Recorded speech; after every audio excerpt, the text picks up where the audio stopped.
And welcome back, everybody. It is Super Bowl week, and coming up, a super guest. All this brought to you by our friends at Casa de Capo in the Dominican Republic. I just got back playing Teeth of the Dog, and this Sunday night, by the way, at 6:30 DR time, they're going to have a big Super Bowl extravaganza on the driving range at Teeth of the Dog. Big screen, party time, bands, music. The great thing about Casa de Capo, you may not make it to the party Sunday night. You'll be there with people from all over the world that'll become friends. Check it out, casadecampo.com. Teeth of the Dog, by the way, the redo from Jerry Pate, the Pete Dye Golf Course is incredible. So check out casadecampo.com. Our next guest, Chris Gray, a guy I interviewed back when he was in high school at Homewood High School in Birmingham, Alabama. He was a big offensive lineman, and Homewood was one of the premier teams in the state of Alabama. Then he goes on to Auburn and plays for the legendary Pat Dye. And then Chris Gray embarks on this long NFL career, Dolphins for 4 years, the Bears for a year, and then suddenly becomes this all-time great player for the Seattle Seahawks. And he joins us now. Chris, first off, I haven't seen you in decades, my friend. How you doing? Good to see you. We're doing well. We moved back to Birmingham, like I said, about 2015. So we've been here full time since. So we're doing well though. You know, it's funny, and I was doing a little research before you came on, and I followed your career, but you had one of the quietest, most unheralded all-star careers of anybody I can ever imagine. I mean, you were voted top 50 players all time in Seattle Seahawks history. You held the record until Russell Wilson broke it, like 121 straight games, which is amazing for an offensive lineman. I know you appreciate your career looking back, but Chris, I think you should have gotten more accolades, my friend. Well, you know, it's hard it's hard to bring that up because no, I'm appreciative of what happened with my career and how things went. You know, some things, you know, looking back could have been a little different, I think, but it was a great career and I enjoyed every minute, and I'd do it all over again if I had to. So yeah, it was fun. What a career. And that offensive line in Seattle, of course, Walter Jones, the great tackle, was a part of that. Steve Hutchinson. I mean, you had some great offensive linemen, and you just kind of did your job. And, you know, it's interesting, Chris, you played more than a decade, and you played, because of injury, et cetera, center, guard, and tackle over the years. You got a little taste of everything. I did. No, it was fun. Yeah, it was kind of nerve-wracking when I played tackle. That was with the Dolphins. But, okay. Yeah, it was yeah, but I played every position. You're right. Every position on the line. So it was. Well, you're a big guy. A good experience. Yeah. Yeah, no question. Hopefully getting smaller. Yeah, there you go. Well, tell me, before we get back to your career, tell me, you're going to the Super Bowl with your daughter. You guys are leaving later today. You took your son to the last Super Bowl the Seahawks were in. Yeah. When I'm still wondering why they didn't give the ball to Marshawn Lynch, but I know. That's kind of cool, Chris, that you took your son and now you're taking your daughter. I know it'll be fun. This one's a little more expensive than the last one, but it'll be a fun and hopefully a different outcome on Sunday. Hopefully the Seahawks, play well and win the game. But yeah, that whole stadium was still wondering, why Marshawn Lynch didn't get the ball. Yeah, no question. Hey, did your daughter give you a hard time? Hey, my brother got to go, so you got to take me. Was that the whole deal? No, she actually had a volleyball tournament, and okay. I planned on taking everybody, Grace and Matthew, but she had that volleyball tournament, so she couldn't miss that. So I just promised her, I said, hey, if they ever go back, I'll take you. So now, of course, they're going back 11 years later. So it'll be fun. We'll have a good time. Yeah, it's going to be great. And I guess that brings me to my next question. Even though you're removed from your playing days and new coaching staff, the roster's turned over many times, you're a Seahawks fan for life, aren't you? We are, yeah. It's our team. And, a lot of the same guys in the front office are still there. The equipment guy, some of the trainers are still there. And John Schneider, he was there part-time when I was with the Seahawks. I used to ride on the third bus with him going to the games and going to the airport for away games. So, yeah, there's a lot of people still there. When you go out now to the Super Bowl, Santa Clara, and there's diehards NFL fans everywhere, especially with the Seahawks. Will they recognize you, Chris? Are you recognized as a guy who played back in the day? Well, we live in Birmingham, so we've been here for a while. Right. The diehards, the old school diehards, yeah, there's a few of them that recognize me when we go out there. But, we're staying at the team hotel, which is nice. So I'm sure some of those people will have some autograph stuff or whatever. But, yeah, there's a few people that recognize me. Not that many now. It's been, I guess this is my 17th year out. So wow, gosh, time's crazy. Flying. It flies. Yeah, by. Pretty crazy. Obviously, new coach Mike McDonald, second year. Defensive guy came from the Ravens. And the players have really responded to this guy. And nowadays, they show all the locker room hoopla after the game. I mean, Chris, he's a very unique guy. And you know what it's like when the players can buy into the coach and he's real, you got something special. Yeah, he's done a great job. I guess he's a Georgia guy. You know, I met him when we went out there for the 50th celebration for all the 50 guys, the top 50 players. Super nice guy, man. And I could see myself playing for him. You know, he's one of those guys you would run through a brick wall for. Wow. So he seems like a great coach. Yeah, I mean, I don't think there's any question. And obviously, if they win the Super Bowl, he'll cement that legacy. Clint Kubiak, of course, Gary's kid, offensive coordinator, and I mean, people are raving about the job that he's done. What about the O-line coach, John Benton? He's been around a long time. Did you ever cross paths with him? I never did. No, I met him when we were out there, but I never did cross paths with him when I was playing. I didn't. So he's kind of new to me. Yeah, but he's done a good job. He's been at it a long time. Yeah. Oh my gosh, he's done a good job and you know what's interesting? I thought, Chris, all 10 guys, the offensive line, which has really improved over the last couple of years, they're all signed for next year as well. They're all coming back. That's a little unusual, isn't it? It is. Yeah. Well, it's kind of been the one area of the Seahawks over the last probably 6 or 7 years that have been struggling. I think the Seahawks upper management, Steve Hutchinson was one of the scouts there, and I think they let him pick. They finally used him and let him pick one of the Gray Zabel. And he picked a few other offensive linemen as well. So, no, I think their offensive line looks solid right now, and they're playing well together. So, if you get an offensive line playing as well as these guys are, you know, I think that might be the difference in the Super Bowl, honestly. You know, the Patriots have a blitz defense. I mean, if those guys can talk it through and work it out, I mean, I tell you what, they have a really good chance for their offense to score a lot of points, hopefully. I know they got a good defense as well, but anyway, I think their offensive line, it's greatly improved from the past few years for sure. Now tell me this, I mean, and this is a silly question, and I know the answer, but I ask it anyway. I mean, when you watch a football game, you're watching the offensive line, right? Most of the time, yeah. Yeah. I'm usually watching the right guard center is what I'm watching. Okay. Just seeing how they're playing, what kind of steps they're taking, that kind of stuff. Yeah, you mentioned Zabel, Sundell, the center. Abraham Lucas is the humongous right tackle. Who is doing a great job, by the way. Yeah. Well, break down the game now. The Seahawks are favored, and I think after watching them in the playoffs, Sam Darnold's playing great, says that the oblique is not a problem. I really think it's going to be similar to last year, Chris, where the Eagles dominated the Chiefs, and the Chiefs made it in with that 15-2 record, made it through. And I think the Patriots are kind of the same way. They kind of made it through. Yeah. I just think the Seahawks are a better football team. I hope you're right. No, I think they are a better team. I think, you know, offensively, I think their offensive line will be the difference.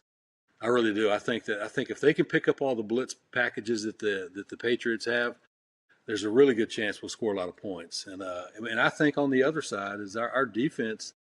You know, we've gotten a lot of sacks, and the Patriots have given up a lot of sacks. So if we can put pressure on Drake May, I think he'll make a few bad decisions. Hopefully that's the case. Yeah, well, I always say you build a team up front: offensive linemen, defensive linemen, linebackers, and that's where you win the games right there. You know, it's interesting because last year, you know, they said, well, Mahomes has escapability. He's mobile, elusive, and they said the same thing about Drake May. But in the Super Bowl, the Eagles didn't let Patrick get away. I mean, they bottled him up. So I'm expecting the same kind of thing with Drake May. Yeah, no, I'm thinking the same thing. Yeah, I think we'll get at least 3 or 4 sacks is what I'm hoping. So if that's the case and we get that kind of pressure, I think there's a good chance that he'll make a few mistakes. I think we're the number one defense in turnovers and number one defense and I guess points scored, I guess. Anyway, but yeah, I think the defense will do a good job of pressuring. Looking forward to it. All right, Chris Gray, our guest, great offensive lineman for the Seattle Seahawks. And you got to take us back, Chris. The 05-06 season. 05, you guys were 13-3, and Sean Alexander, I mean, I think he ran for 1,800 yards or something. He was the MVP. You get through the playoffs, and you run into the Steelers in the Super Bowl. And I still remember that Super Bowl, and I know you do too. You had opportunities, man. I mean, so many opportunities. Steelers ended up winning. At the end of the game, I'm kind of like, how on earth did the Seahawks let that get away? But you got to look back at that. I mean, you made it to the Super Bowl. Yeah, That's got to be fun, right? it was. It was a blast. I mean, I will just say this: it was a tiring week, though, for sure. I mean, going up there and you having to meet with the media, and then you have to practice as well. And I mean, yeah, I mean, it's not that bad, but the week was pretty planned out for us, and everybody on the scout team ramped it up a little bit because it's a Super Bowl. Right. And so it was a week where we worked pretty hard, and we were prepared to play that game. Unfortunately, I hate to bring it up, but the whole ref thing. Yeah. 2 or 3 years later, the head ref came out to the Seahawks during training camp because they always come out for training camp and they do the they practice up. They're getting ready for the season, so it's their training camp getting ready for the newest NFL season. He came out and talked to the team and basically apologized and said he did make some really bad calls. Yeah, it was. Of course, Wow. we didn't. Wow. They didn't go back and change the score. So, but we had our chances to win, even though some bad calls were made. We had our chances to win, and yeah, it was tough. So I still look at that or think about that all the time. Pittsburgh is yeah. I can't stand Pittsburgh. I mean, yeah. I mean, gosh, I almost apologize asking that question because I know it was a fun season, and even though it was 20 years ago, man, those losses sting. Yeah, they do. They sting. That's what you remember. You ask me, hey, what's the greatest memory? There's a few I could bring out, but it's that pops up first. Losing the Super Bowl to the Patriots. There were a few holding penalties in that game. There were a lot of holding penalties. And again, I'm bringing up bad memories, but I'm remembering that game because I watched that. Yeah. And I just kept, and at the time, I was rooting for you, and I was rooting for Sean Alexander, and I like Mike Holmgren. I thought, I just liked the way he handled himself. And I liked your quarterback, Matt Hasselbeck, too, And Walter Jones was an Alabama guy. Yeah. So there was a lot of rooting interest for me with the Seahawks. And again, like I said, at the end of that game, I'm like, wow, how did that wind up 21-10? Yeah. No, yeah. You guys had your chances. We did. Yeah, we blew it. So, man, I hate to. They won. I'm sorry I brought that up. No, that's part of it. So, hey, tell me, looking back though, playing with Sean, playing with those guys at Seattle, what really stands out in your career? Because, like we said at the start, you had you voted top 50 all-time players Seahawks history. I mean, what a run you had there in Seattle. Yeah, it was fun. My best memories with that team, with the Seahawks, was just probably about the 4 or 5 years we had our offensive line play together. Walter Jones, Steve Hutchinson, Robbie Tobeck, me. Then we had a right tackle that kind of went in and out, but mainly it was Sean Locklear from North Carolina State. And we had an offensive line. I could just say Sean's name or Tobeck's name or yell at Steve, and he knew exactly what we were talking. We were always on the same page, and hopefully that's how the Seahawks offensive line is going to work this week, is we would pick up blitzes, against Pittsburgh or against New England or whoever. But just Denver was one of the worst ones. They would come up with these crazy blitzes where they would only have 2 guys on the line of scrimmage and everybody else is walking around behind the line. And you're like, okay, who do I get? So we studied film and figured out they pretty much all end up in the same place at the end. So we figured out how they would twist and turn, and so we this communication and working together, and we figured it out. And a lot of other teams would call us and say, man, how did you guys pick up that blitz? Nobody else has picked it up. And we didn't give them the secret, but because we wanted to keep it secret, but that we knew how they did it. But, we spent a lot of time in the film room talking, and we had great communication, though, for sure. I mean, what great players you had in the offensive line. Yeah. And you mentioned all those guys. Those guys some of those guys, Walter and Steve, yourself, I mean, you guys were all-timers. Yeah, well, then you got 2 of us. Well, 2 of them are in the Hall of Fame, Walter and Steve. They're both in the NFL Hall of Fame. So, really, really good times, though. It's just fun memories. And the locker room was what you kind of miss. Just all the jokes and the things that go on in the locker rooms, things you really can't tell on camera. Yeah, no, anyway. We won't go there, but I understand. Yeah. Hey, tell me, as you watch the game with your daughter, though, is she a football fan? Is she? She loves. She knows the nuances of the game. She does. So she's intense. She's more intense than me watching games. So, really? Yeah. So she'll have a great time. We'll have a fun time.